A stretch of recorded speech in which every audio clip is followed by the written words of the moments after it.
Welcome everyone. Today is the last class of crystal field theory, and in this class we will discuss some of the important questions which have been sent from your end. Many of you have already sent several questions regarding crystal field theory or regarding the unit 1, but I have taken only the important ones because the rest of the questions have already been solved in your regular class or it is already in the study material. Either you have to read the study notes or the materials which I have already provided. I think that the questions which I have selected only, that is a little bit can be difficult to you, because means that you may have know the answer, but to write the answer may be a little bit difficult. So therefore just I want to highlight only those questions as per my concern. The first question is that why do you not expect TiO or VO not to be antiferromagnetic? মানে কোশ্চেনটা এখানে বলতে চেয়েছে, sorry I think the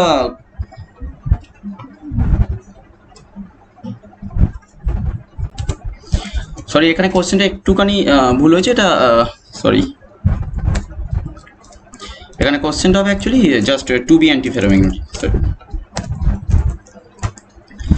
কোশ্চেনটা হচ্ছে why do you not expect titanium oxide and vanadium oxide to be anti-ferromagnetic? মানে কি, দেখো আমরা অলরেডি এই জিনিসটা জেনেছিলাম আমাদের রেগুলার ক্লাসে, যে in case of this type of oxides like MnO manganese oxide, ওদের যে ক্রিস্টাল স্ট্রাকচারটা আছে সেই স্ট্রাকচার অনুযায়ী অ্যাকচুয়ালি এখানে সুপার এক্সচেঞ্জ ফেনোমেনা হতে পারে, রাইট?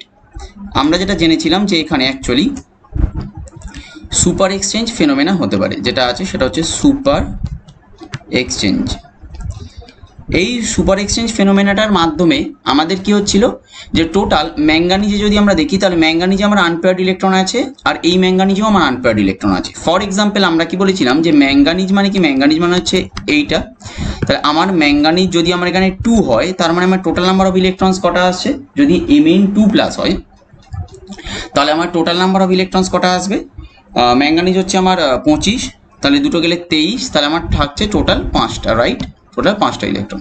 আমরা কি বলছিলাম এখানে 5টা আনপেয়ার্ড ইলেকট্রন আছে, তাই যদি হয়ে থাকে তাহলে এটাকে আমরা প্যারাম্যাগনেটিক ভাবতে পারি, কিন্তু প্যারাম্যাগনেটিক না ভেবে আমরা বলছিলাম এটা অ্যাকচুয়ালি কিন্তু অ্যান্টি ফেরোম্যাগনেটিক কাপলিং হচ্ছে এবং টোটাল ম্যাগনেটিক মোমেন্ট অনেক কমে যাচ্ছে। সেটা কীরকম ভাবে হচ্ছে আমরা বলেছিলাম, এখানে কি কি আছে, এখানে হচ্ছে আমার dz² আছে, এখানে dx² - y², আর এখানে কি আছে, এখানে হচ্ছে dxy dxz আর এটা হচ্ছে dyz।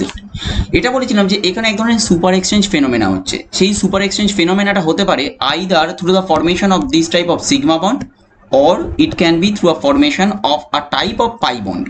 মানে কি দেখো, যে দুটো যদি Mn থাকে এবং মাঝখানে যদি একটা এরকম অক্সাইড লিগ্যান্ড থাকে, মানে অক্সিজেন লিগ্যান্ড থাকে, তাহলে এই ম্যাঙ্গানিজের যে আনপেয়ার্ড ইলেকট্রনটা আছে আর এই ম্যাঙ্গানিজের যে আনপেয়ার্ড ইলেকট্রনটা আছে, সেই দুটো আনপেয়ার্ড ইলেকট্রন কিন্তু অক্সিজেনের মাধ্যমে সুপার এক্সচেঞ্জ করতে পারছে। সুপার এক্সচেঞ্জ মানে কিন্তু ওয়ান টাইপ অফ ওভারল্যাপ, মানে এটা হচ্ছে এক ধরনের সুপার এক্সচেঞ্জ, অথবা এটাকে আমরা বলতে পারছি এক ধরনের super exchange. This is not actually the exchange of electrons. Exchange আর সুপার এক্সচেঞ্জের মধ্যে কিন্তু এটাই বেসিক ডিফারেন্স, মানে এক্সচেঞ্জ ইন্টারাকশন আর সুপার এক্সচেঞ্জ ফেনোমেনা দুটো আলাদা। সুপার এক্সচেঞ্জ ফেনোমেনা কিন্তু one type of actually bond formation, এই যে বন্ড ফরমেশনটা হচ্ছে এটাকে আমরা বলছি এক ধরনের সুপার এক্সচেঞ্জ। এটা কি হচ্ছে দেখো, this is through the formation of one type of sigma bond, right? তার মানে কি এগুলো কি, এটা যেরকম dz² হতে পারে অথবা dx² - y² হতে পারে, মানে এরা actually through sigma bond super exchange দেখাচ্ছে। আর এখানে যেগুলো আছে dxy dxz dyz, মানে এই ধরনের যে জিনিসটা, এরা কিন্তু অ্যাকচুয়ালি দেখাচ্ছে through pi bond super exchange phenomena. মানে কি এখানে দেখো অক্সিজেনের pzটা আছে যেটা পাই বন্ড করছে, এখানে আমরা এটা pz না, এটা তুমি px ধরতে পারো। এটা যদি pz হয় মানে pz অ্যাক্সিস যদি ইন্টারনিউক্লিয়ার অ্যাক্সিস হয় তাহলে তুমি px অথবা py যে কোনো একটা ধরতে পারো, আর তার মানে তুমি pz ধরতে পারো, এটাকে তুমি px ধরতে পারো, যা ইচ্ছা, অসুবিধা নেই। এটাকে আমি পিজেডই ধরছি, কারণ এটা মানে ধরে নিচ্ছি দুটো কেস ডিফারেন্ট। তাই যদি হয় তাহলে এটা যদি পিজেড হয় তাহলে এখানে মনে করো ডিএক্সজেড আর ডিএক্সজেড, এটা কি থ্রু পাই বন্ড তাহলে সুপার এক্সচেঞ্জ ফেনোমেনা দেখাতে পারে। এটাও হচ্ছে super exchange phenomena but through pi bond. তাহলে থ্রু সিগমা বন্ড একটা সুপার এক্সচেঞ্জ ফেনোমেনা হতে পারে, আর থ্রু পাই বন্ড একটা সুপার এক্সচেঞ্জ ফেনোমেনা হতে পারে। বাট এই সুপার এক্সচেঞ্জ ফেনোমেনাটা কিরকম, এটা হচ্ছে 3 সেন্টার 4 ইলেকট্রন একটা বন্ড। দেখো একটা দুটো তিনটে সেন্টার, বা টোটাল নাম্বার অফ ইলেকট্রনস দেখো 4। তাই এটাকে বলা হয় actually 3 centred 4 electrons super exchange phenomena. তাহলে সিম্পল ব্যাপার হচ্ছে দেখো, in linear segment the efficient sigma type interaction occurs to bring about the spin pairing, right, through these 3 centered 4 electron MO formation, মানে অথবা 3 centered 4 electron bond formation। Super exchange এই যে ইন্টারাকশনটা আছে, এই ইন্টারাকশনটা পাই বন্ডের মাধ্যমেও তাহলে হতে পারে। তাহলে পাই বন্ডের মাধ্যমে কিভাবে হচ্ছে, যে unpaired electrons in this T2G orbitals, unpaired electrons in these T2G orbitals can also participate in these super exchange phenomena through pi bond formation. মানে কি, এইটা হচ্ছে তাহলে আমার পাই বন্ড ফরমেশন হলো, আর এটা হচ্ছে তাহলে আমার সিগমা বন্ড ফরমেশন। তাহলে এটা আমরা জেনেছিলাম যে সুপার এক্সচেঞ্জ ফেনোমেনা হলে অ্যান্টি ফেরোম্যাগনেটিক হচ্ছে, this is one type of anti ferromagnetic coupling, right. But এখানে কি বলছে, এখানে দেখো টাইটেনিয়াম অক্সাইড বা vanadium oxide, these are those type of oxides like, যেরকম সুপার এক্সচেঞ্জ ফেনোমেনা কোথায় কোথায় হয়। ফর এক্সাম্পল এখানে আমি বলে দিচ্ছি কিছু কিছু মানে এক্সাম্পল ধরে নিতে পারো যে এইগুলো হচ্ছে সুপার এক্সচেঞ্জ ফেনোমেনা হয়, MnO, FeO, অথবা ধরে নাও NiO, অথবা Cr2O3, এগুলোতে হচ্ছে, এটা Cr2O3, এগুলোতে হচ্ছে কিন্তু সুপার এক্সচেঞ্জ ফেনোমেনা হয়। You can note down in your copy also, এগুলো সুপার এক্সচেঞ্জ ফেনোমেনা হয়। তাহলে এগুলোকে আমরা বলছি কি, এগুলোকে আমরা সব বলবো anti ferromagnetic, those are all anti ferromagnetic. But here the question is that titanium oxide and vanadium oxide, those are similar to those type of oxides, but still they are not expected to be anti ferromagnetic। তার মানে এরা actually anti ferromagnetic হচ্ছে না।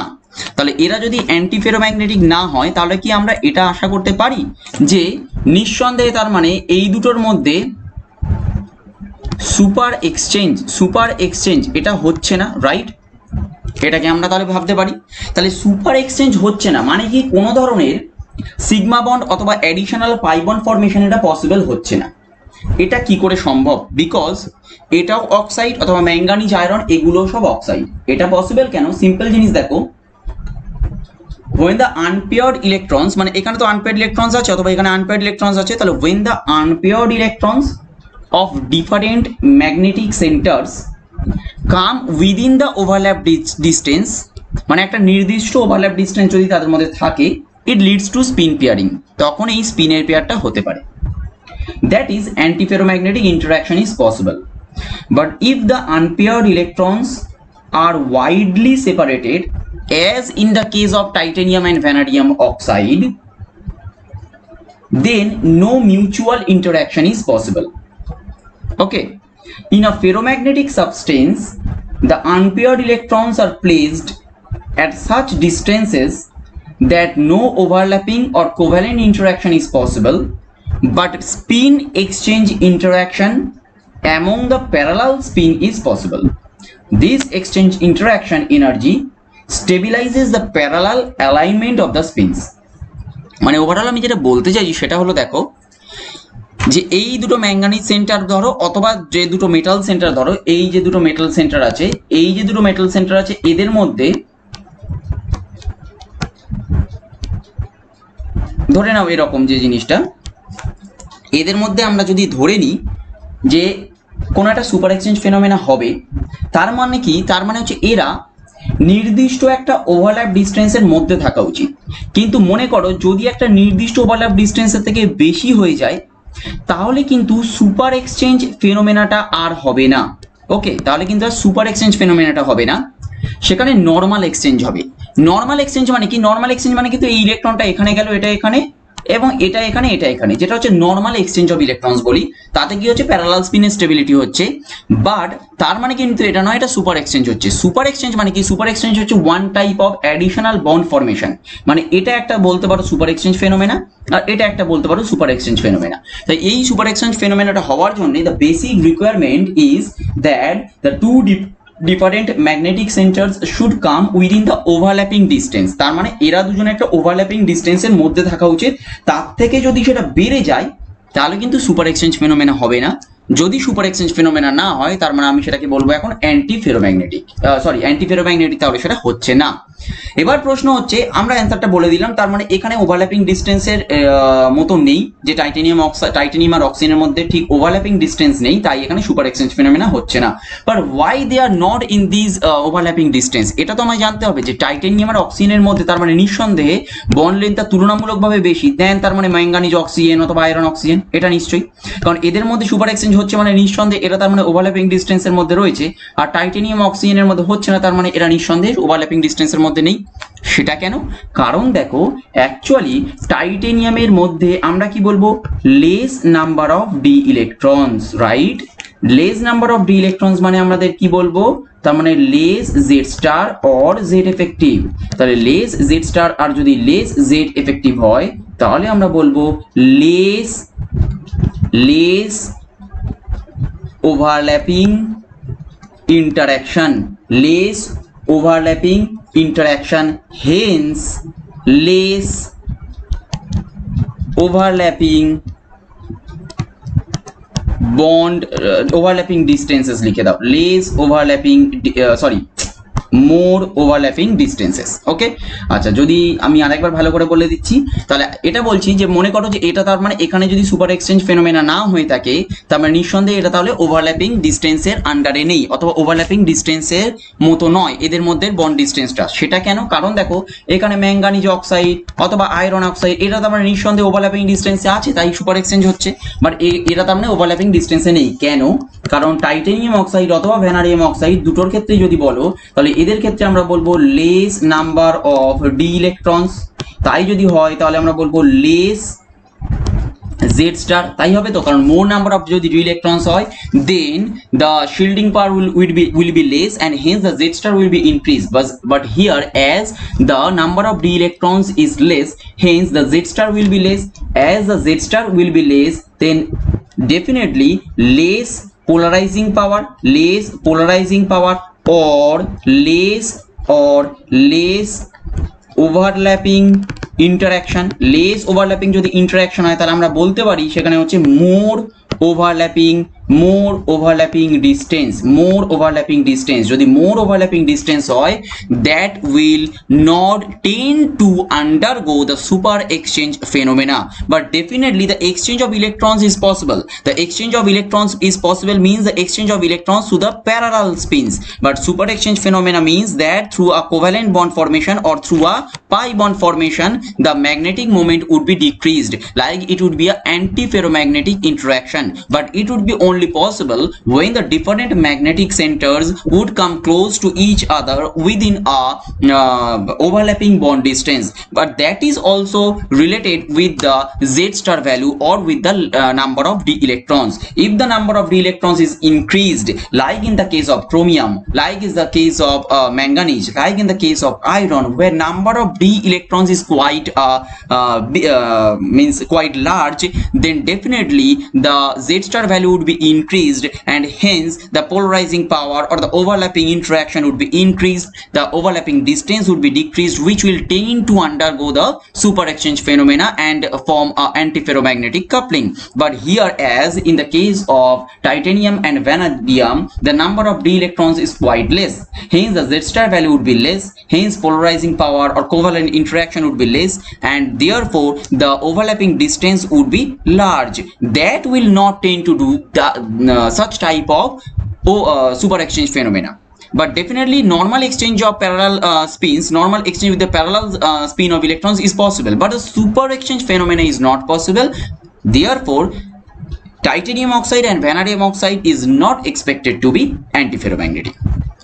Okay, we'll move to the next question. The next question is, how will you differentiate between geometrical isomers of COEN whole to Cl2 all over charge plus by chemical methods? Chemical methods মানে কিন্তু আমাকে বলেছে কোনো chemical add করে বা কোনো কেমিক্যালের মাধ্যমে সেটাকে ডিফারেন্সিয়েট করতে। যদি বলে ফিজিক্যাল মেথড তাহলে আমরা বলতে পারি সেটা অপটিক্যাল অ্যাক্টিভিটি। যদি বলে ফিজিক্যাল মেথডস মানে কি আমরা দেখে আলাদা করতে পারছি, then we can differentiate those through the colours also, because the cis isomer will have a intense colour, the trans isomer would have a different colour but it would be less intense. Why? কারণ যদি আমরা trans isomer দেখি তাহলে সেটা ওই completely সেন্ট্রোসিমেট্রিক হচ্ছে। এগুলো হচ্ছে ফিজিক্যাল মেথড। ফিজিক্যাল মেথড অনুযায়ী ডাইপোল মোমেন্টের ট্রান্সে 0 হবে, বাট সিজের কোনো ডাইপোল মোমেন্ট থাকবে, এটাও আমরা বলতে পারি। এগুলো হচ্ছে নর্মাল আমার physical method.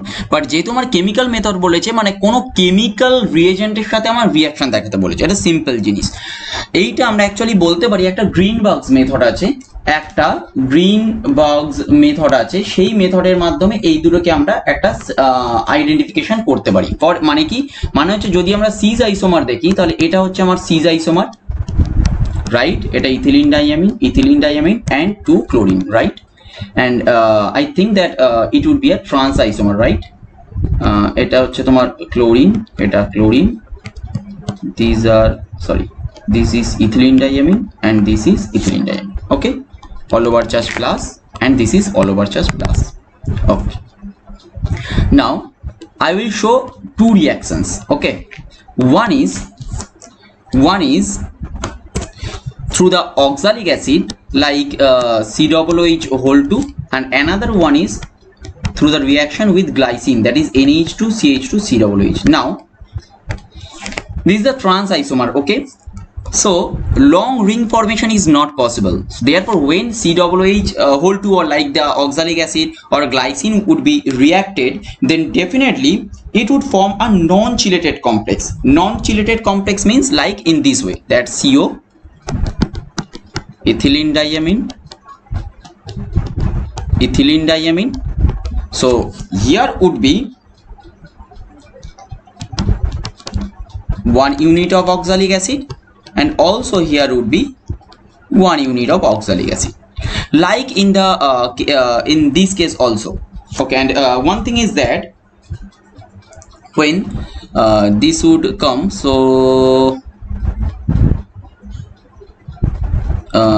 2 chlorine is being emitted, and yeah, the charge would be same, right? Okay, the charge would be same here, yeah. And now here 2 ethylene diamine unit, instead of this chlorine what would come? It would come like NH2 CH2 COOH. Here also it would come as NH2 CH2 COOH, okay? But the charge would be different, right? আমাদের মনে হয় একটু আঁকাটা ভুল হয়ে গেছে, মানে এখানে জিনিসটা অ্যাকচুয়ালি এটা হবে, এই দুটো ভুল হয়েছে।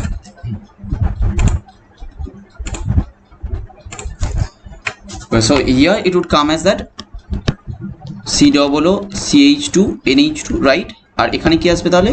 COOH NH2, ওকে? তাহলে যদি হয় তার মানে এখানে কোনো তাহলে আমরা চার্জ ডিফারেন্স হচ্ছে না, সেম, কারণ দুটো Cl মাইনাস বের হচ্ছে আর তার বদলে অ্যাকচুয়ালি দুটো COO মাইনাস ঢুকছে, H প্লাসটা বেরিয়ে গিয়ে তার মানে HCl এখান থেকে বের হচ্ছে, এখান থেকে HCl বেরোচ্ছে 2 HCl, এটা 2 মোল, এটাও 2 মোল, রাইট? আর এখানেও তাহলে আমার বের হচ্ছে minus 2 HCl। But in case of cis the thing would be quite different. যদি আমি ইন কেস অফ সিজ করি তাহলে আমি যদি অক্সালিক অ্যাসিড দিই, that would form a chelate complex, right? That would form a chelate complex, মানে এখানে একটা ethylene diamine, this would be ethylene diamine, তাহলে এখানে কীরকম দেখতে হবে জিনিসটা?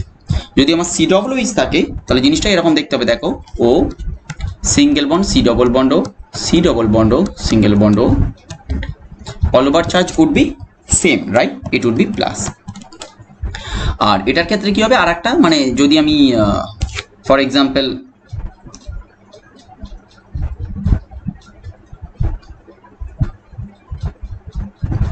এখানে আমি গ্লাইসিন দিই, means NH2 CH2 and COOH, তাহলে যে ফরমেশনটা হবে সেটা হবে this would be ethylene diamine, this is ethylene diamine, and here it would form like one is NH2 CH2 single bond C double bond O single bond, right? Now here the charge would be different because one Cl minus would be removed, right? But sorry, 2 Cl minus would be removed, these 2 Cl minus, but only one C double 1 minus is coming, মানে এক দুটো negative charge আমার বের হচ্ছে আর একটা negative charge ঢুকছে, তার মানে অ্যাকচুয়ালি একটা নেগেটিভ চার্জ আমার অল ওভার সিস্টেমে কম হলো, রাইট? দুটো নেগেটিভ চার্জ আমার সিস্টেম থেকে বের হলো এবং একটা নেগেটিভ চার্জ ঢুকলো, তার মানে আমার সিস্টেমে তুলনামূলকভাবে পজিটিভ চার্জের ডেন্সিটি বাড়ছে, তাহলে এখানে আমার অল ওভার চার্জ হবে 2+. Okay, so this are the Greenberg's method. So in the Greenberg's method you can differentiate between this Cis and trans isomer with the help of oxalic acid and this glycine. With the help of oxalic acid and glycine, the trans isomer will form the non-chelated complex, while the Cis isomer will form the chelated complex. But how will you differentiate between these two? Now, in case of Cis isomer, it will react with like 1:1, means that 1 mole of these isomer will react with 1 mole of oxalic acid or 1 mole of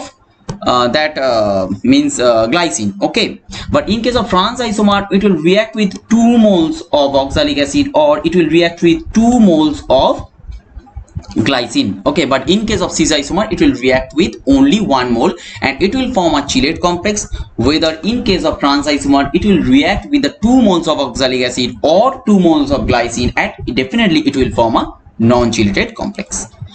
We will move to the next question. The next question is why KMnO4 is purple in color though KClO4 salt is colorless.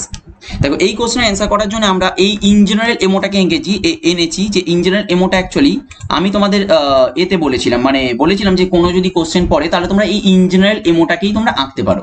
But দেখো এখানে আমরা in general এমোটাই আঁকবো অথবা in general এমোটা দিয়ে আমরা ব্যাখ্যা করার চেষ্টা করবো, কিন্তু তার আগে একটা জিনিস বলি যে এখানে দেখো ফর এক্সাম্পল এটা কিন্তু আমরা Ml6 টাইপ অফ ময়েটি, রাইট? তাহলে এখানে কিন্তু আমাদের যে জিনিসটা দিচ্ছি সেটা হচ্ছে MnO4 মাইনাস অথবা ClO4 minus, so those are basically tetrahedral type of moiety. তাহলে টেট্রাহেড্রাল যদি হয় তাহলে এখানে নিশ্চয়ই T2G, এখানে নিশ্চয়ই Eg থাকবে না, জিনিসটা উল্টে যাবে। তাহলে আলটিমেটলি জিনিসটা কিরকম দেখতে হবে, তাহলে ওপরে কি যাবে, ওপরে যাবে তার মানে T2G, নিচে থাকবে তার মানে আমার Eg, তার নিচে কি থাকবে, তার নিচে আমার থাকবে তার মানে পাই, তার নিচে আমার থাকবে তার মানে একটা সিগমা। এই জিনিসটাকেই আমরা একটু আলাদাভাবে তোমাদের নোটে দিয়েছি বা অথবা আলাদাভাবে ব্যাখ্যা করা আছে, দেখবে সিম্পল, দেখবে এইটাকে বলা আছে ই অফ মেটাল, মানে তোমাদের স্টাডি নোটে দেখবে যেগুলো অ্যান্সার করা আছে এরকম ভাবে করা আছে, এটাকে ই অফ মেটাল ধরা হয়েছে, এটাকে আমরা ধরে নিচ্ছি T2 স্টার অফ মেটাল। কেন T2 স্টার আমরা ধরছি, because this is now the anti bonding and Eg is becoming bonding in case of tetrahedral moiety. Now এটা পাই, এটা সিগমা, যাই হোক না কেন দেখো এগুলো কি হবে, এগুলো তো সবগুলোই ট্রিপলেট কেস, মানে এগুলো হচ্ছে সব 3টে করেছিল, আমরা যে এমোটা যদি আমরা দেখি সবই 3টে করেছিল, তার মানে এগুলো কিন্তু সবই ট্রিপলেট কেস। তাই এই ট্রিপলেট কেস এটাকে আমরা T1L বলি, এটাকে বলি T2L, কারণ দুটোই অ্যাকচুয়ালি লিগ্যান্ডের কন্ট্রিবিউশন, এই দুটোই হচ্ছে আমার লিগ্যান্ডের কন্ট্রিবিউশন। দেখো এইটাও লিগ্যান্ডের থেকে আমার আসছে এবং এটা সিগমা বন্ডেড লিগ্যান্ডের থেকে আসছে, তাই এটাও হচ্ছে 3টে কেস, এটাও 3টে, তাই দুটোকেই আমরা ট্রিপলেট হিসেবে নাম দিই, একটা T1L আর একটা হচ্ছে T2L। তাই আলটিমেটলি দেখো তার মানে চার্জ ট্রান্সফার পসিবল কোথায়, চার্জ ট্রান্সফার টোটাল পসিবল তার মানে আমার 4টে, একটা হচ্ছে এখানে, দুটো এখান থেকে এটা যেতে পারে অথবা এখান থেকে এটা হচ্ছে টোটাল চার্জ ট্রান্সফার আমার, রাইট? আর সব থেকে বেশি চার্জ ট্রান্সফার যেটা অ্যাকচুয়ালি ভিজিবল রিজিয়নে পড়ে সেটা হচ্ছে সব থেকে ভালো হচ্ছে এটা, রাইট? মানে কি, মানে হচ্ছে দেখবে তোমাদের নোটেও লেখা আছে সেটা হচ্ছে T1 লিগ্যান্ড 2, দেখবে লেখা আছে E of M, that is actually of lowest energy, so therefore it would come in the visible region only. Now in case of MnO4 minus, the anion is tetrahedral, right?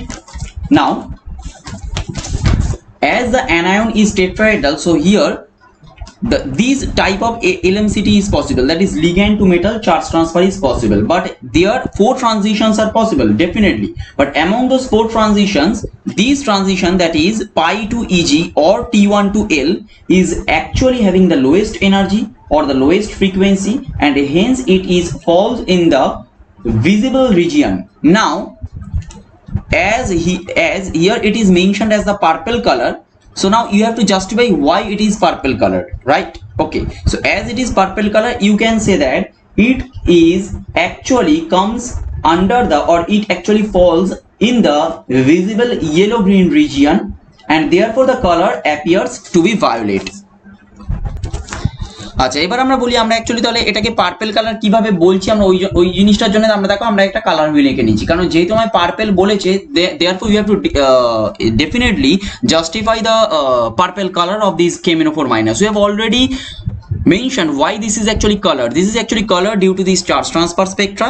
Charge transfer from these basically four type of charge transfer is quite possible, but actually the responsible the charge transfer is actually from this pi to Eg, that is T1 of ligand to E of metal orbital, because it is of the lowest energy or lowest frequency, therefore it comes under the visible region, and we are getting it as colored. But why is actually it is showing as purple colored? So we have to now justify this purple term, right? So therefore you have to draw this color wheel, or you have to just draw in rough the color wheel, because otherwise you cannot write the answer in a proper way. So now as it is colored, as it is a purple color, so now purple color means near this violet, right? So therefore definitely it should fall in what region? It should fall in this yellow region, right? Or like this yellow green region. So therefore the answer should like this, that the charge transfer spectra, that is the charge transfer spectra of T1 L2 EM, it is of lowest energy or lowest frequency, and it falls under the visible yellow green region of the spectrum, and therefore the color appears to be violet. Okay, it should be noted also that the other three ligand to metal charge transfer transitions are of higher energy and hence of lower wavelength and falls in the UV region, like these sigma to Eg or T2 to E or sigma to T2G, or you can say that this pi to T2G. These three, there are also these three LMCT transitions, but they are actually falls under UV regions, since the charge transfer transitions are Laporte allowed and also it is spin allowed transition, then therefore it would be definitely highly intense also. Okay, so this is basically the answer of KMnO4. Now we will have to move to the answer of KClO4. Okay, মানে আমরা বলতে চাইলাম যে এটা হচ্ছে KMnO4, এটা আমরা already জানি, শুধুমাত্র একটা জিনিস মাথায় রাখতে হবে, KMnO4 যেহেতু টেট্রাহেড্রাল, এই দুটো জায়গা আমার বদলে যাবে, এটা হবে Eg, এটা হবে আমার T2G স্টার। ওকে, কারণ আমার অ্যাকচুয়ালি টেট্রাহেড্রালের ক্ষেত্রে যেহেতু কেসটা different. Now when we will go to compare among these MnO4 minus and ClO4 minus, মানে কম্পারিজনটা কি হচ্ছে, কম্পারিজনটা আমরা বলছি MnO4 minus ভার্সেস হচ্ছে ClO4 minus. MnO4 minus is purple whereas ClO4 minus is actually colorless. এইটাকে আমরা এক্সপ্লেন করতে হচ্ছে। আচ্ছা, এটাকে যখন আমরা এক্সপ্লেন করব, দেখো জিনিসটা সিম্পলি আগে ভাবা উচিত, সেটা হচ্ছে MnO4 মাইনাস ফার্স্ট মানে এক্সপ্লেনেশন আমরা বলছি explanation 1।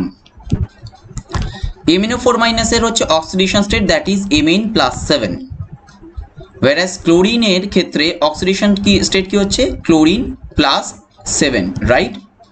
So both have the same oxidation states, কিন্তু দুজনের ক্ষেত্রেও দুজনের ক্ষেত্রে যদি অক্সিডেশন স্টেট আমার সেম হয়, still it is the element of D block whereas it is the element of P block, right? তাহলে তাই যদি হয় তাহলে আমরা কি বলবো, আমরা বলবো actually overall positive charge density সেটা হচ্ছে Mn7 এর কিন্তু ক্লোরিন 7 এর থেকে বেশি হবে। কেন? কারণ এটা হচ্ছে D block, এখানে আছে D block, right? It is the element of D block or presence of D electrons is responsible for the effective nuclear charge to be increased in case of manganese 7 than those in the case of chlorine 7. So therefore the LMCT is more pronounced in case of manganese 7 or in case of MnO4 minus. তাই প্রথম explanation হচ্ছে যে manganese আর ক্লোরিনের মধ্যে যখন আমরা differentiate করছি, both have the same oxidation state, but still chlorine is of a P block element whereas manganese is of a D block element. Therefore due to the presence of these D electrons, the effective nuclear charge would be increased. Instead of having the same oxidation state, manganese can have a larger positive charge density, and therefore the LMCT in case of MnO4 minus would be more facile than in case of ClO4 minus. তাহলে এটা হলো আমার explanation 1. Second explanation বলি, explanation 1 কিন্তু is not a very good explanation for this differentiation. এবার second explanation কি হচ্ছে, second এক্সপ্লেনেশনের ক্ষেত্রে দেখো আমরা বলছি MnO4 মাইনাস যদি তোমরা ইলেকট্রন কাউন্ট করো it would be a 18 electron complex, right? কেন 18 ইলেকট্রন কমপ্লেক্স হচ্ছে?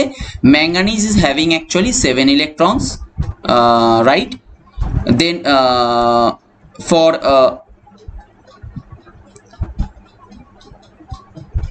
7 electrons, and oxygen is having 4 into 2 8 16, মানে Mn প্লাস 7 যদি হয় অক্সিজেন স্টেট মেথড সাথে যদি আমরা এমনি করি তাহলে Mn হচ্ছে 7টা ইলেকট্রন আর 4টে অক্সিজেন থেকে আমার আসছে টোটাল আমার 4টে অক্সিজেন। দেখো 4টে অক্সিজেন অ্যাকচুয়ালি আমার কি আছে, 4টে আমার দেখো সিগমা বন্ড আছে আর 3টে আমার পাই বন্ড আছে, right?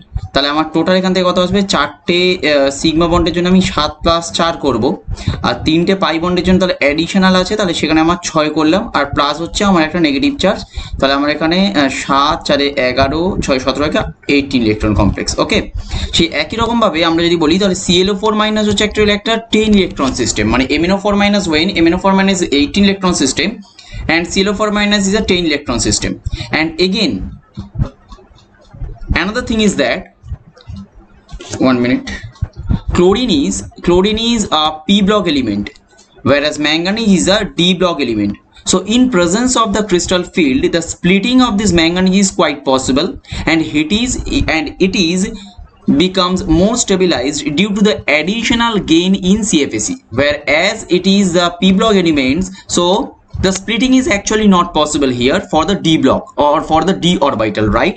So here the LMCT, here in case of mangan MnO4 minus, the LMCT is quite more favored as it will result in an additional stabilization due to the CFSE, and therefore the LMCT is more pronounced here, whereas in case of ClO4 minus, as d blocks is not being splitted, right? Because it is not a d block element or not a transition metal element, hence the LMCT is possible, but from where from the oxide to the vacant 3s orbital of chlorine, not to the vacant d orbital, right?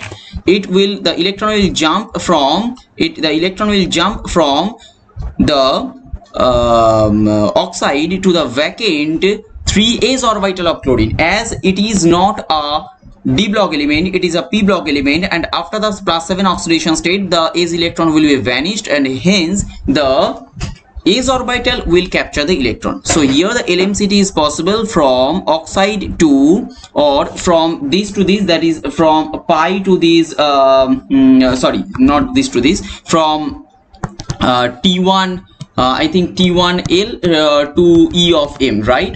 In case of manganese, and it is quite more favored due to the additional gain in CFSE, whereas in case of ClO4 minus the electronic transition is not to the vacant d orbital while to the vacant 3s of chlorine. Okay, so thus in case of MnO4 minus the acceptance of electronic charge by Mn+7 from oxide will be more favored, as it will result in an additional stabilization due to the gain in CFSE.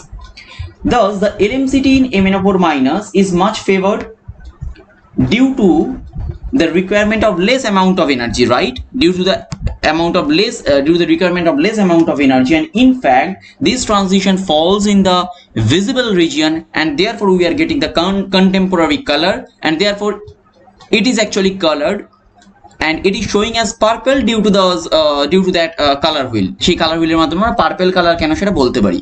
But in case of KClO4 the electronic transition or the charge transfer is possible from oxide to the vacant 3s of chlorine, and it is a high energy transition, right? It is not going to the vacant 3d, it is going up to 3s, and it is having a long range transition or the higher energy transition, and a transition actually falls in the UV region, and therefore we are getting that as colorless. ওকে, তাহলে দুটো explanation মানে আমি একসাথে বলছি। প্রথম এক্সপ্লেনেশনটা আমরা যেটা বলেছিলাম যে Mn+7 আর Chlorine+7 দুটো অক্সিডেশন স্টেট যদি সেম হয় তা সত্ত্বেও ম্যাঙ্গানিজের Z এফেক্টিভ বেশি বলতে পারো অথবা পজিটিভ চার্জ ডেন্সিটি বেশি, therefore LMCT is quite facile in case of MnO4 minus than that of ClO4 minus, but এইটুকু বললে কিন্তু অ্যাকচুয়ালি কোশ্চেনের অ্যান্সারটা পুরো হলো না।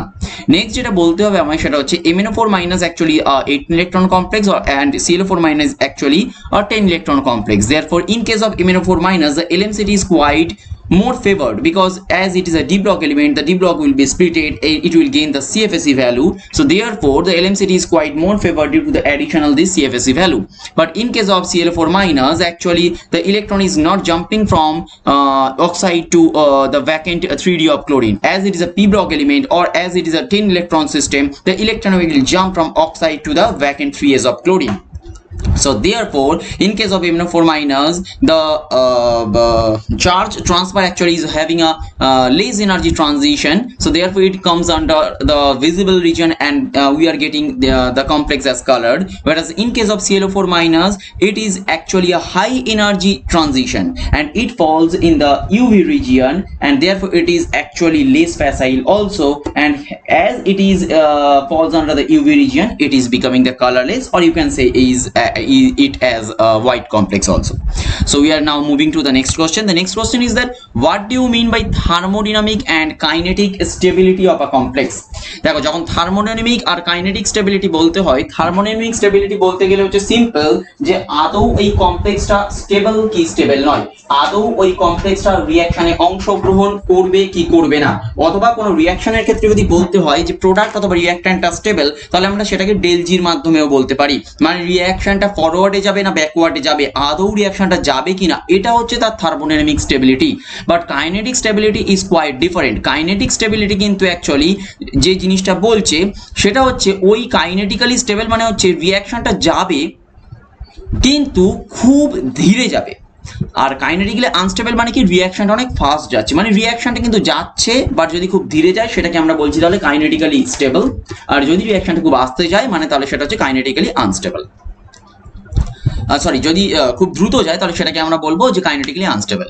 So kinetic stability basically occurs when the reactants react very slowly. The slower the reaction occurs, the greater is the kinetic stability. If you say the reaction is kinetically stable, then that implies that the reaction occurs very slowly. And the thermodynamic stability depends on whether or not the reaction is spontaneous. This depends on the change in free energy, মানে আমি যেটা বললাম যে del G যদি negative হয় তাহলে রিঅ্যাকশনটা কি spontaneous, then we can say that the product is more stable. If the del G is positive, then we can say that the reactant is more stable, right? And the reactant is thermodynamically stable in that case. A thermodynamically stable reaction is one that basically doesn't react, right? কারণ thermodynamically stable মানে কি যে রিঅ্যাকশনটা তার মানে হচ্ছেই না, কারণ সেখানে রিঅ্যাকট্যান্টটা stable. As a result, it is independent of the pathway between the reactants and products, তাই তো? কারণ এটা ইন্ডিপেন্ডেন্ট অল ওভার, কারণ রিঅ্যাকট্যান্ট আর প্রোডাক্টের স্টেবিলিটির উপর এটা ডিপেন্ডেন্ট, এটা কিন্তু পাথওয়ের উপর ডিপেন্ডেন্ট অন। এটা অলরেডি আমি একটা ক্লাসেও তোমাদের বলেছিলাম, but kinetic stability is basically dependent on the pathway also. Maybe in one path it is kinetically stable, but in another path it can be kinetically unstable. Okay. And the difference between the stability and inertness can be expressed also, like the thermodynamically stable complexes have large positive free energies of reaction, মানে যে কোনো যদি thermodynamically stable complex থাকে তাহলে তার ক্ষেত্রে কিন্তু del G টা পজিটিভ হবে, because it will not tend to undergo a reaction, right? So therefore in that case del G would be positive for a thermodynamically stable complex, right?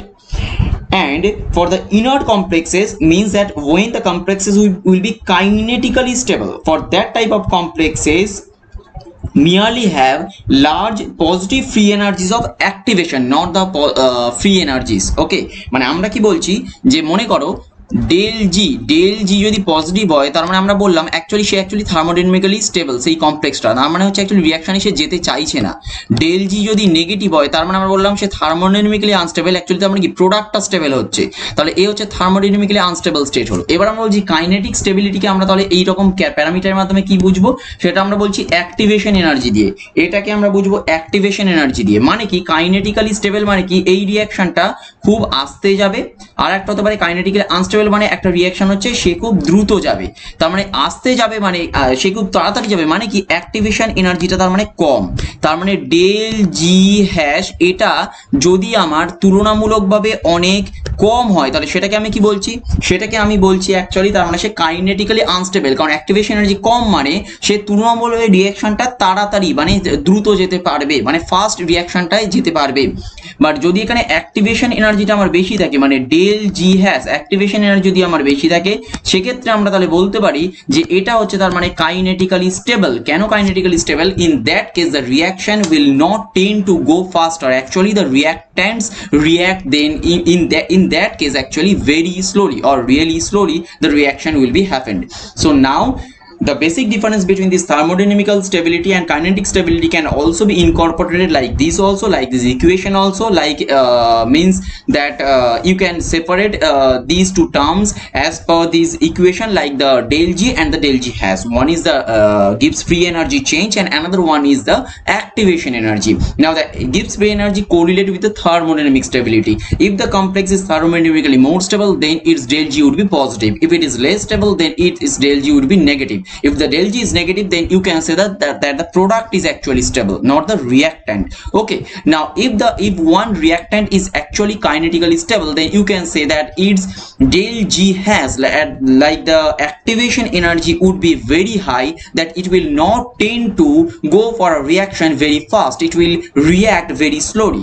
But if its activation energy is less, then it can react fast, then it can be termed as kinetically less stable or kinetically unstable. Now when it is termed as kinetically more stable, then it can also be considered as, means that if it is kinetically more stable, then it can also considered as the inert, right?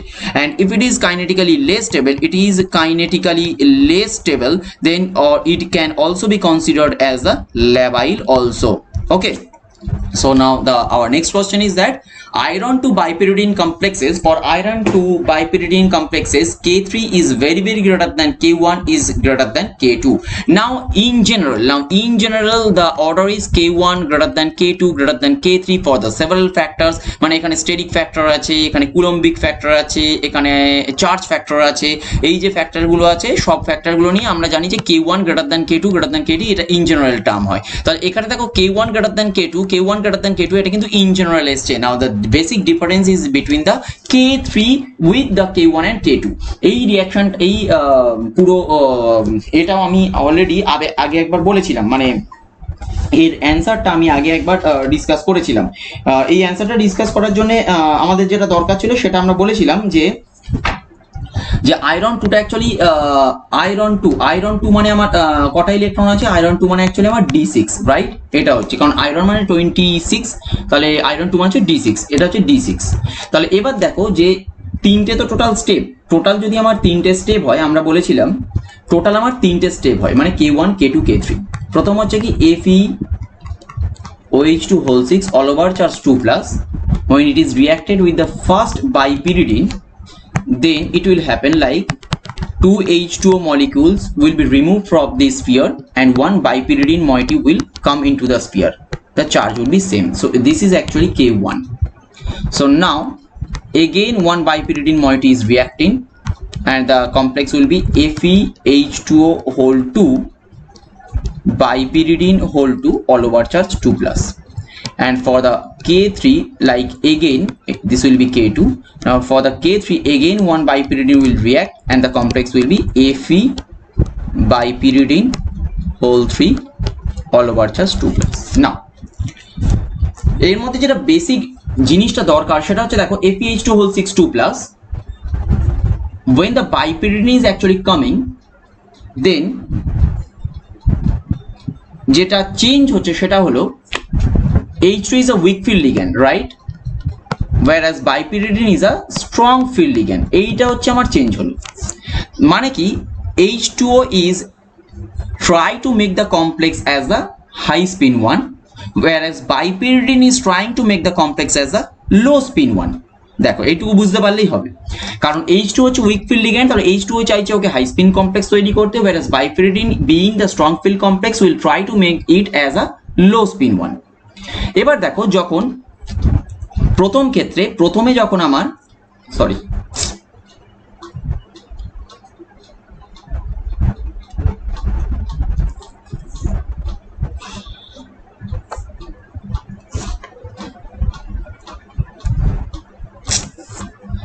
Sorry এটা মুছে গেছে, আমি ওই জন্য আরেকবার একটু লিখে নিচ্ছি। FeH2O whole 6 2 plus by pyridine K1 FeH2O whole 4 by pyridine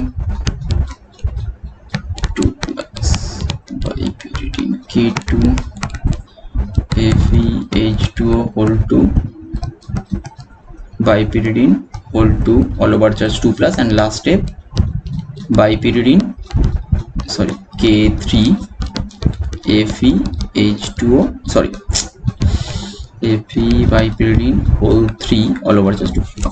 Now the comparison between this H2 and by pyridine. So after the K1 তাহলে K1 স্টেপের জন্য কি হচ্ছে, K1 স্টেপ হচ্ছে এটা, K2 স্টেপ কোনটা, তার মানে K2 এর জন্য ফরমেশন হচ্ছে এটা, আর K3 এর জন্য ফরমেশন কোনটা হবে, তাহলে K3 এর জন্য ফরমেশন হবে এটা। ঠিক আছে, তাহলে আমি তিনটে নাম দিলাম, মনে করো এটা A, এটা হচ্ছে B, তাহলে এটা হচ্ছে আমার C।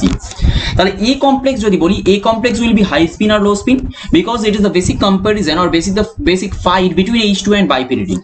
নাও দেখো এখন H2 এখানে হচ্ছে চারটে, আয়রনের অক্সিডেশন স্টেট কি, আয়রনের অক্সিডেশন স্টেট কিন্তু 2, so iron basically wants to be a high spin complex as its oxidation state is less, so it will basically try to be a high spin complex। now এখন দেখো H2 এখানে চারটে আছে আর bipyridine এখানে কিন্তু just একটা এসছে, তাহলে ডমিনেটিং ক্যারেক্টার এখানে এখনো H2 এর এবং আয়রন 2 এর, so basically the complex will be a high spin complex। তাহলে কমপ্লেক্সটা যদি আমার হাই স্পিন কমপ্লেক্স হয়, তাহলে আমি এর ক্ষেত্রে বলছি, এটা হচ্ছে A কমপ্লেক্সের ক্ষেত্রে আমার কি রকম হবে দেখতে, এরকম আমি দেখতে হবে, টোটাল আমার 6টা ইলেকট্রন।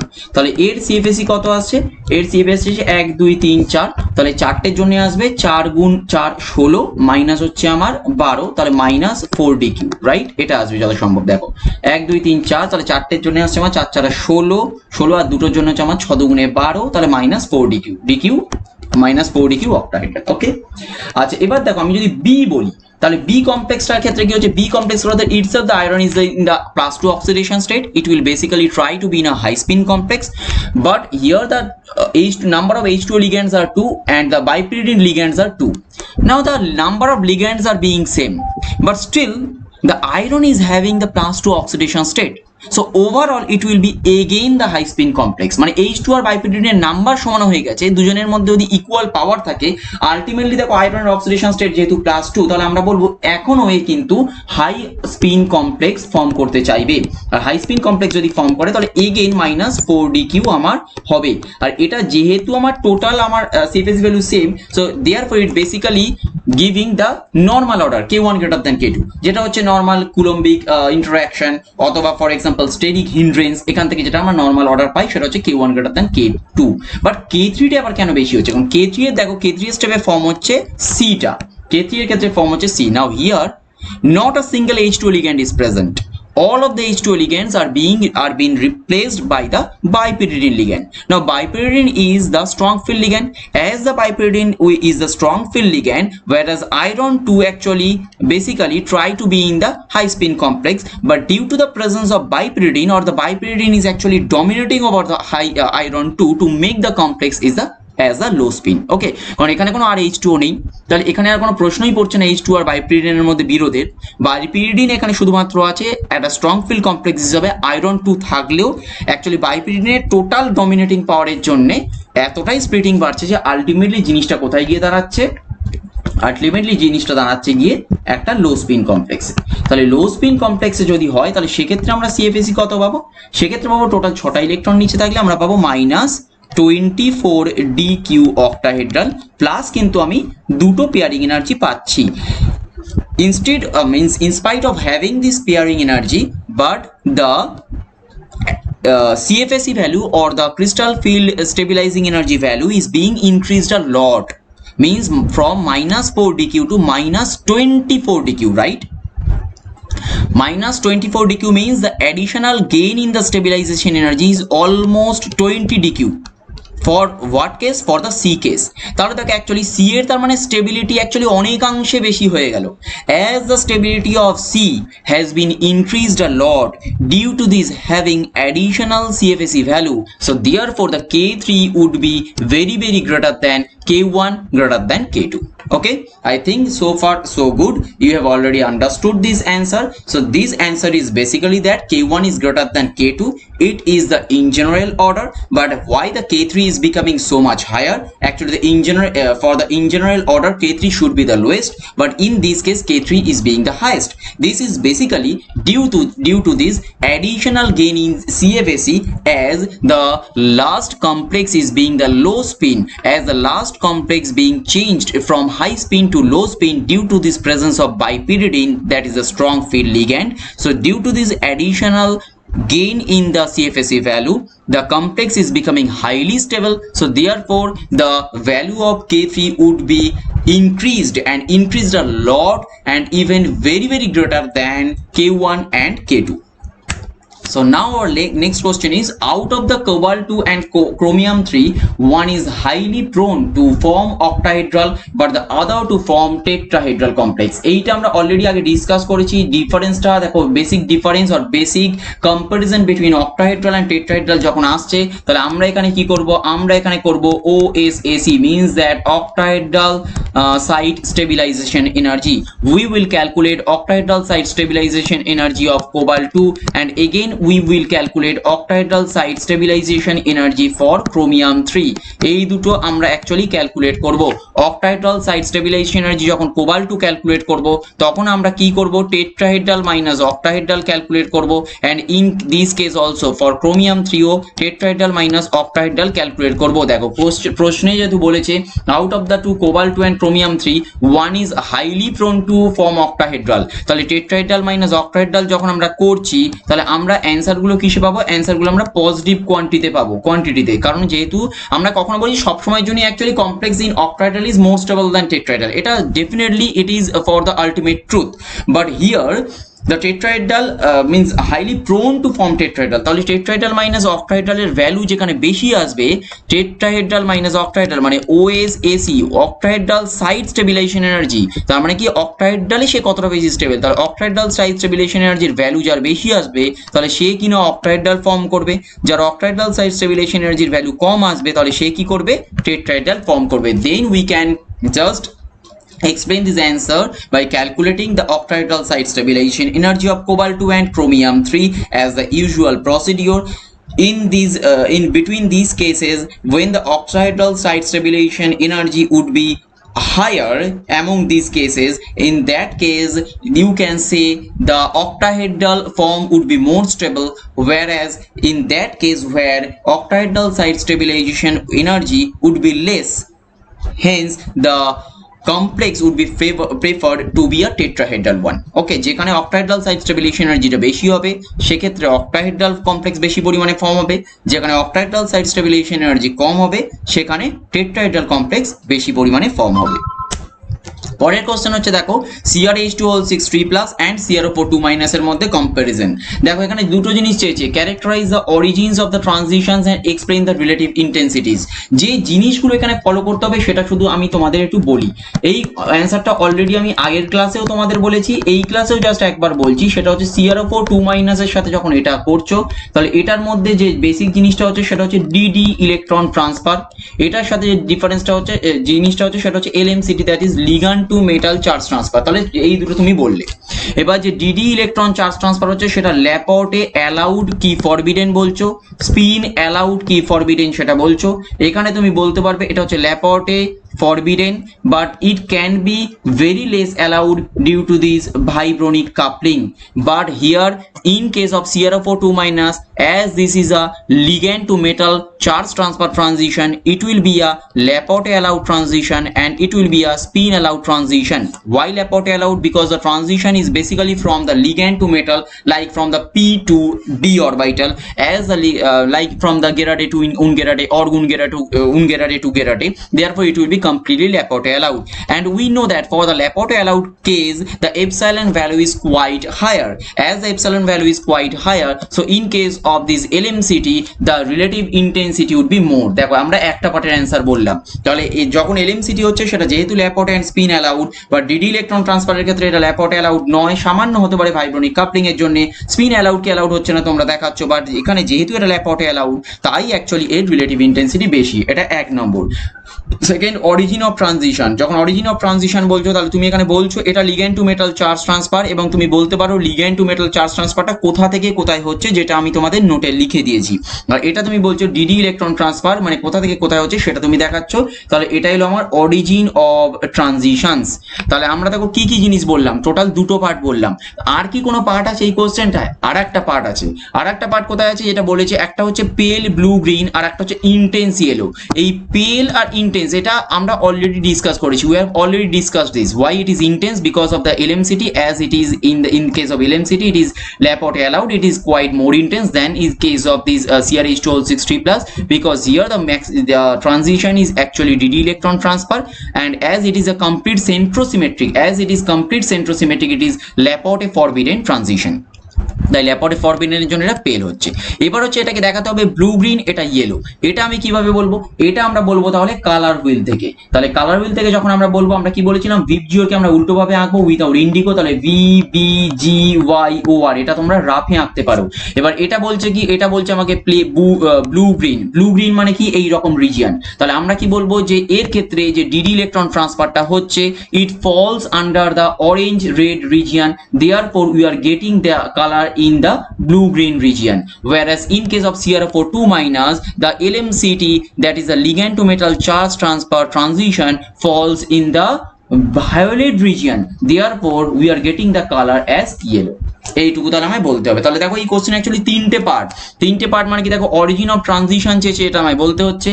ইন্টেন্সিটিটা অ্যাকচুয়ালি এখানে কিন্তু বলি, যদি এখানে ইন্টেন্সিটি নাও উল্লেখ করতো তাহলে আমাকে ব্যাখ্যা করতে হবে, because here in the question they have mentioned is one is pale and another one is intense. দেখো পেল আর ইন্টেন্স এই জিনিসটা অ্যাকচুয়ালি কিন্তু আমরা অ্যান্সারটা করি, সেটা হচ্ছে ট্রানজিশনটা কতটা ভালো হবে। আর ব্লু গ্রিন অথবা ইয়েলো যে কালারটা, সেটা আমরা কিন্তু জিনিসটা ব্যাখ্যা করি সেটা হচ্ছে হুইল দিয়ে। আমরা ইন্টেন্সিটি ব্যাখ্যা করছি ট্রানজিশনটা অ্যালাউড কি অ্যালাউড নয়, whether it would be Laporte allowed, whether it would be spin allowed, তার মধ্যে গ্যাপ কতটা, এইটা দিয়ে। বাট ব্লু গ্রিন ইয়েলো কালারটাকে আমরা কিন্তু এক্সপ্লেন করছি সেটা শুধুমাত্র কালার হুইল দিয়ে। তাহলে টোটাল তিনটে পার্ট, একটা হচ্ছে ইন্টেন্সিটি, একটা হচ্ছে origin of transition, and what type of colour. Now the next question is the color of C's fluorine complex and trans chlorine complex are more intense than the trans fluorine complex। তাহলে এটার মধ্যে দেখো যে basic difference, সেটা এই দুটোর মধ্যে আমরা ডিফারেন্স এমনি পাই, যে C's fluorine and trans fluorine। C's fluorine মানে কি, দেখো সিম্পল, এটা হচ্ছে আমার ট্রান্স, একটা ইথিলিন ডাইয়ামিন, এটা ইথিলিন ডাইয়ামিন আর এটা ফ্লুরিন ভার্সেস আমাদের কি দিচ্ছে, এটা দেখো ethylene diamine, sorry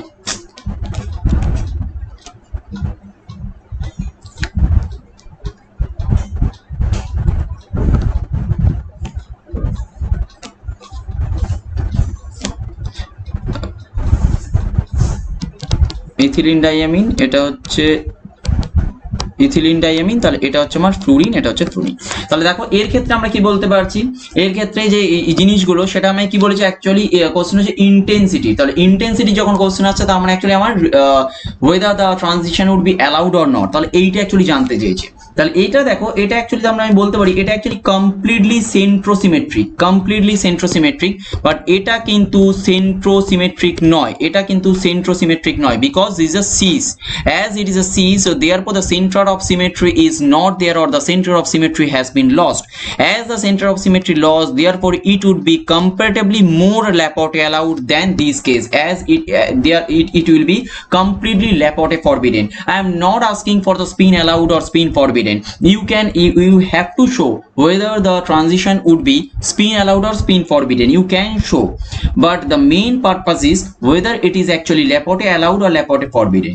In the trans case, as the center of symmetry is present, or you can say that the complex is completely centrosymmetric, so therefore it would be completely Laporte forbidden. But in case of cis isomer, due to these cis type of formation, the center of symmetry has been lost, and therefore it will be partially Laporte allowed, not completely Laporte allowed. It would be partially Laporte allowed. Because why partially? Because it is itself a octahedral complex, so that definitely the transfer would be DD electron transfer, like the Geraday to Geraday or the Ungeraday to Ungeraday. Definitely it is actually Laporte forbidden, but due to these loss of center of symmetry, or the or not being the centrosymmetric complex, the selection route is partially allowed or it will be partially Laporte allowed. As it is partially Laporte allowed, hence it will be more intense than the trans isomer. কিন্তু এবার প্রশ্নটা হলো trans ক্লোরিনের সাথে trans তাহলে ফ্লুরিনের কি পার্থক্য, তাহলে আমরা এবারে এটা দেখব। আমরা কিন্তু দেখেছি সিজ আর ট্রান্স ফ্লুরিন কমপ্লেক্সের মধ্যে পার্থক্যটা। এবার আমরা যেটা দেখব সেটা হচ্ছে ট্রান্স ক্লোরিন আর ট্রান্স ফ্লুরিনের মধ্যে পার্থক্য। তাহলে দেখো ট্রান্স ক্লোরিন আর ট্রান্স ফ্লুরিনের মধ্যে কি আসছে, এটা ফ্লুরিন কমপ্লেক্স বললাম আমরা অল ওভার চার্জ প্লাস, আর একটা আমরা বলছি এটা হলো আমার trans complex with chlorine. So in both the cases center of symmetry is there. In both the cases Laporte is not allowed because of the center of symmetry present. As the Laporte is not allowed, we can expect the intensity of both the complexes is quite less. But here in as per the question, the trans complex having the higher intensity than the trans chlorine complex having the higher intensity than the trans fluorine complex. এটা কিভাবে হচ্ছে দেখো, দুটো জায়গাতেই দেখো actually ethylene diamine দুটো করে আছে, but the basic difference in this among these two complexes is that B এর ক্ষেত্রে দেখো আমরা যদি এ আর বি নাম দিই, বি এর ক্ষেত্রে দেখো এখানে দুটো ক্লোরিন আছে, whereas এখানে কিন্তু দুটো ফ্লুরিন আছে। এবার স্পেকট্রোকেমিক্যাল সিরিজে কি এটা আমরা বলতে পারি যে fluorine is comparatively a strong field ligand than chlorine. কারণ কি, কারণ দেখবে আমরা পাই ডোনার ক্যারেক্টার, যেহেতু আমার পাই ডোনার ক্যারেক্টার অনুযায়ী যেটা আমরা এমও করেছিলাম তার মধ্যে দেখবে স্পেকট্রোকেমিক্যাল সিরিজে ক্লোরিনের তুলনামূলকভাবে স্প্লিটিং এনার্জি আমার কমছে আর ফ্লুরিনের স্প্লিটিং এনার্জি তুলনামূলকভাবে ক্লোরিনের থেকে বেশি। অথবা স্পেকট্রোকেমিক্যাল সিরিজও যদি দেখো তাহলে তোমরা দেখতে পারো যে fluorine is comparatively a strong field ligand than chlorine. তাহলে কি আমরা বলতে পারি যে এই কোবাল্ট 2 এর ক্ষেত্রে যদি ইজি আর টি2জির গ্যাপটা এটা থাকে, তাহলে এই কোবাল্ট 2 এর ক্ষেত্রে ইজি আর টি2জির গ্যাপটা তুলনামূলকভাবে বেশি হবে, তাই তো? because of this ligand field difference, that is as fluorine is a strong field ligand, so therefore in case of this trans fluorine complex the splitting would be quite more than in case of the chlorine complex. Now in this chlorine complex, as the splitting energy is quite small than the fluorine complex, or you can say as the difference between the T2G and EG is quite small, then therefore the the DD electron transfer or the possibility of DD electron transfer is enhanced. কেন? যেহেতু আমার energy ডিফারেন্সটা কম, তাই ground state to excited স্টেটে অথবা T2G to EG তে electron ট্রান্সফারটা তুলনামূলকভাবে more possible than the trans fluorine complex, because in the trans fluorine complex the splitting energy is comparatively larger than in case of the trans chlorine complex, because fluorine is a strong field ligand, therefore the splitting energy would be more, whereas in case of chlorine complex, as chlorine is a weak field ligand, then therefore the splitting energy would be less than the fluorine complex. As the splitting energy is less, therefore the DD electron transfer possibility or the possibility of DD electron transfer has been enhanced in this trans chlorine complex. তাহলে এই অ্যান্সারটা মোটামুটি তোমরা বুঝতে পেরেছো যে আমরা সিজ fluorine আর trans ফ্লুরিনের মধ্যে কম্পারিজনটা করছি কি সিম্পল সেন্ট্রোসিমেট্রিক মলিকিউল বলে। ট্রান্সটা সিম্পল পুরো কমপ্লিটলি সেন্ট্রোসিমেট্রিক, তাই ল্যাপটে ফরবিডেন হচ্ছে, ইন্টেন্সিটি কম হচ্ছে। ট্রান্স ক্লোরিন আর ট্রান্স ফ্লুরিনের মধ্যে কিন্তু আর সেন্ট্রোসিমেট্রিক দিয়ে আমরা এক্সপ্লেন করতে পারবো না, কারণ দুটোই সেন্ট্রোসিমেট্রিক, তাহলে দুটোই অ্যাকচুয়ালি ল্যাপটে ফরবিডেন ট্রানজিশন। তাহলে এখানে ইন্টেন্সিটি ডিফারেন্সটা কি হচ্ছে, জাস্ট এনার্জি গ্যাপ দিয়ে করছি। ফ্লুরিন স্ট্রং ফিল্ড লিগ্যান্ড দেন ক্লোরিন, তাহলে ফ্লুরিনের ক্ষেত্রে আমার লিগ্যান্ড ফিল্ড স্ট্রেংথটা বেশি, এখানে আমার স্প্লিটিং বাড়ছে, whereas ক্লোরিনের ক্ষেত্রে লিগ্যান্ড ফিল্ড স্ট্রেংথটা কম, স্প্লিটিং আমার কম রইলো। কম থাকার জন্য কি হচ্ছে, তাহলে probability of transition T2G to EG যে ট্রানজিশন DD ইলেকট্রন ট্রানজিশন সেটার প্রবাবিলিটি অ্যাকচুয়ালি বেড়ে গেল than this trans fluorine complex. তাই জন্য আমরা ট্রান্স ক্লোরিন কমপ্লেক্সটাকে বলতে পারি তুলনামূলকভাবে more intense than trans fluorine complex হবে। Okay, so this was the last question of this class. আমার মনে হয় যে মোটামুটি তোমাদের সিএফটির ম্যাক্সিমাম কোশ্চেনই সলভ হয়ে গেছে। আর যদি এরপরেও কোনো প্রশ্ন থেকে থাকে তাহলে নিঃসন্দেহে তোমরা গ্রুপে বা পোস্ট করবে অথবা কল করে বলো, আমি দেখবো। কিন্তু আমার যেটা মনে হয় যে 99% কোশ্চেন তোমরা মোটামুটি পারবে। অ্যান্সারগুলো লেখার টেকনিকটা যদি কারোর কোনো প্রবলেম হয় নিঃসন্দেহে আমাকে জিজ্ঞাসা করো। দেখো অ্যান্সার জানো আর অ্যান্সার লেখা এই দুটোর মধ্যে অনেকটা পার্থক্য আছে। অ্যান্সারটা খাতায় ঠিক মতো লেখা এর জন্যই নাম্বারটা পাবে। কোনো এক্সামিনার কিন্তু দেখতে যাবে না তুমি কতটা জানো, সে শুধুমাত্র খাতাটা দেখবে যে তুমি কতটা লিখতে পেরেছো, তুমি তাকে কতটা জানাতে পেরেছো তার বেসিসে অ্যান্সার। তাই কোশ্চেনটা খুব ভালো করে পড়বে। কোশ্চেনটা ভালো করে পড়ে জাস্ট এইটুকু চিন্তা করতে চাইবে যে কোশ্চেনের ভাগটা কীরকম ভাবে করছে, মানে কি কি জিনিস ঠিক মতো জানতে চেয়েছে, তাই সেই রকম ভাবে অ্যান্সারটা দেওয়ার জন্য হ্যাপাজার্ডলি অ্যান্সার দিতে যেও না। একটা জিনিস যেরকম আমি বলেছি ম্যাগনেটিক মোমেন্টের কোশ্চেন হলে একদম স্পেসিফিক কি রকম ভাবে আমি অ্যান্সারটা করবো সেই দিকে একটা আনবে। যদি কালারের প্রশ্ন পড়ে কালার প্রশ্নটাকে ভালো করে দেখো, ইন্টেন্সিটির প্রশ্ন আছে কিনা, কালারটা কি রকম সেই প্রশ্নটা আছে কিনা, কি ধরনের প্রশ্ন দিয়েছে। ইন্টেন্সিটির প্রশ্ন থাকলে নিঃসন্দেহে তোমায় দেখতে হবে অ্যাকচুয়ালি সিলেকশন রুলগুলোকে নিয়ে ভাবতে হবে, সেটা হচ্ছে ইন্টেন্সিটির ব্যাপার। যদি কালারের জিনিসটা হয় তাহলে আলটিমেটলি ওই কালারটা কোন রিজিয়নে পড়ছে তার অনুযায়ী হতে হবে। একটা কালারলেস আর একটা কালার, তার মানে তোমাকে নিঃসন্দেহে বলতে চাইছে একটা ইউভি রিজিয়নে পড়ছে, একটা ভিজিবল রিজিয়নে পড়ছে। ভিজিবল রিজিয়নের কোন জায়গাটায় পড়ছে সেই অনুযায়ী তার কি কালার হচ্ছে। তাই সেই অনুযায়ী বলছি যে কোশ্চেনগুলো কি খুব ভালোভাবে পড়বে, কোশ্চেনগুলো ভালোভাবে পড়ে আগে বোঝার চেষ্টা করবে কি কি জিনিস জানতে চেয়েছে, তার বেসিসে অ্যান্সার করার চেষ্টা করবে। কোশ্চেনটা পড়েই হট করে জাস্ট অ্যান্সার লিখে দিলাম এটা একদমই করবে না, টু দ্য পয়েন্ট অ্যান্সার করার চেষ্টা করবে। তাতে আমি বললাম খুব কম লিখেও বেশি মার্কস পাওয়া যায়। বাট ওই একবারই লিখবো অ্যান্সারটা জানি বলে হুড় করে লিখে যাচ্ছি এই জিনিসটা করার চেষ্টা করবে না। Ligand to metal charge transfer যদি তোমরা এমও দেখাতে চাও নিঃসন্দেহে দেখাবে। ইন জেনারেল এমও যেটা বলেছি সেটাই দেখাবে। বাট ইন জেনারেল এমও যখন দেখাবে শুধু একটা জিনিস মাথায় রাখবে, সেটা হচ্ছে টেট্রাহেড্রালের ক্ষেত্রে কিন্তু ইজিটা নিচে আসবে, T2G ওপরে ইটা নিচে আসবে, T2টা ওপরে যাবে। ই আর অক্টাহেড্রালের ক্ষেত্রে T2G নিচে থাকে, ইজি ওপরে থাকবে। এইটা শুধু মাথায় একটুখানি রাখবে, এটা দরকার আছে। সেকেন্ড আরেকবার আমি জাস্ট রিমাইন্ড করে দিচ্ছি যে অর্গেল diagram for D2 D7 D3 D8 এই যেটা ছিল এর ক্ষেত্রে অর্গেল ডায়াগ্রামটা কিন্তু হালকা স্প্লিট ছিল। In case of I think T ওই ট্রিপলেট যে মাঝখানের লাইনটা ছিল এফের যে মাঝখানের ট্রিপলেটটা ওটা হালকা টিল্ট হবে। এটা আমরা রেগুলার ক্লাসে নর্মাল আমরা সমানে গেছিলাম, আমি অনেকবার বলে দিয়েছি এটা টিল্ট হবে। এটা শুধুমাত্র একটু মাথায় রাখবে কারণ তোমরা পরীক্ষাতেও কিন্তু ওটা সমানে কে দিচ্ছ, ওটা একটু টিল্ট করো। Thank you for this class and hope for the best. Next we will have a video class regarding that thermodynamic dissolution. So till that time signing out and thank you.